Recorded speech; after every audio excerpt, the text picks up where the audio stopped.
लखनऊ में अचानक हुए घटनाक्रम में समाजवादी पार्टी के राष्ट्रीय अध्यक्ष अखिलेश यादव जेपीएनआईसी बिल्डिंग के भीतर दीवार फांदकर प्रवेश किया। प्रशासन और पुलिस ने यहां अखिलेश यादव के आने पर रोक लगा रखी थी।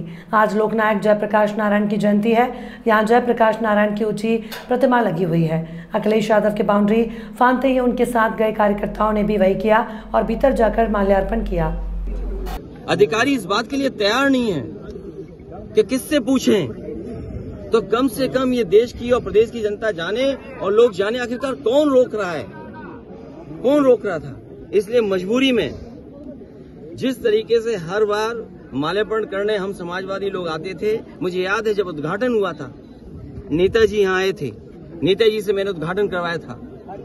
एकमात्र देश में समाजवादी नेता के लिए एक ऐसा म्यूजियम बना जिसमें उसके जीवन के बारे में लोग प्रेरणा ले सकते हैं। जो आंदोलन उन्होंने चलाए थाली बजा करके, वो उससे प्रेरणा ले सकते हैं कि सरकार के खिलाफ और लोकतंत्र में कैसे आवाज उठाई जा सकती है। आप आवाज दबाने का काम कर रहे हैं उन समाजवादियों को, उन आने वाली पीढ़ी को जो देश के लिए कुछ करना चाहते हैं, सपना देखा उन्होंने। ये वही म्यूजियम है जो पूरे उनके जीवन के बारे में बताता है, उसको बंद कर रहे हैं। अपनी कौन सी नाकामी छिपा रहे हैं, अपनी कौन सी ऐसी चीज छिपा रहे हैं जिससे जनता को नहीं आने देते।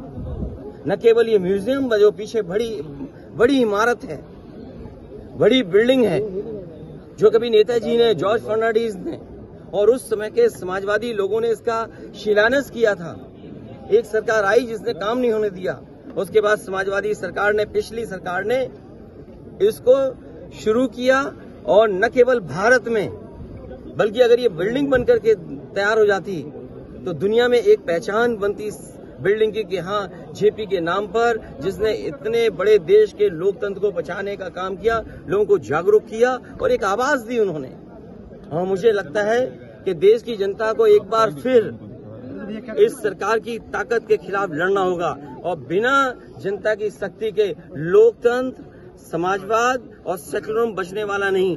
जो आवाज उन्होंने दी थी संपूर्ण क्रांति की, मुझे उम्मीद है कि सभी समाजवादी लोग मिलकर के आने वाले समय में लोकतंत्र बचाएंगे, समाजवाद बचाएंगे, संविधान बचाएंगे और उस संविधान को बचाएंगे जो बाबा साहब भीमराव अम्बेडकर जी ने हम सबको दिया है। और जिस समय बाबा साहब भीमराव अम्बेडकर जी का दिया हुआ संविधान इन्होंने बदल दिया, उसी दिन समझ लें हमारी आजादी भी ये लोग छीन लेंगे।